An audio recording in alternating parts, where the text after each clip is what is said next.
নমস্কাৰ বন্ধুসকল, পোনপ্ৰথমে গৌতম বৰা ইউটিউব চেনেললৈ সকলোকে স্বাগতম জনাইছোঁ। আৰু মোৰ যি চেনেলত ফানি মিনছ ভিডিঅ'বোৰ আপোনালোকে পাই থাকে, মই সেইবোৰ ফেচবুক, হোৱাটছআপ এণ্ড ইউটিউবৰ পৰা সংগ্ৰহ কৰি আপোনালোকক আগত দিবলৈ চেষ্টা কৰোঁ। আৰু কেনে পায় আপোনালোকে মোক কমেণ্ট কৰি জনাব। হোৱাটছআপ, ফেচবুক এণ্ড ইউটিউব এইবোৰৰ পৰা মই সংগ্ৰহ কৰি আপোনালোকক মোৰ নিজৰ ভইচ আকাৰে দিবলৈ চেষ্টা কৰোঁ। তো আহকচোন আজি ভিডিঅ'টো আৰম্ভ কৰোঁ।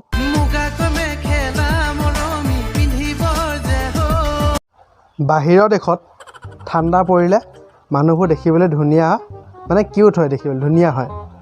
কিন্তু আমাৰ ইয়াত হ'লে ঠাণ্ডা দিনত উঠ ফাটে, ফাপৰে ধৰে, খজুৱতি।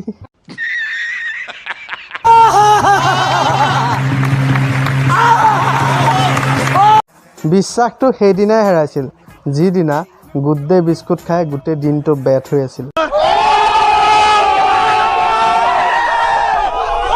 কাৰেণ্ট নথকাৰ কাৰণে মম এডাল হাততে জ্বলাই লেট্ৰিন কৰিব গৈছিলোঁ। কোনোবা হাৰামজাদা এটা আহি মমডাল হেপী বাৰ্থডে বুলি কৈ নুমুৱাই দিলে।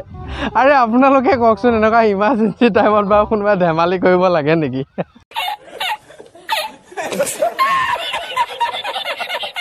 কৰোণা ভেকচিন লোৱাৰ পিছত জাপানত থেংক ইউ ছ' মাছ, আমেৰিকাত গড ব্লেছ ইউ, আৰু আমাৰ ইয়াত ছাৰ ৰাতিলৈ মালটো খাব পাৰিম নে?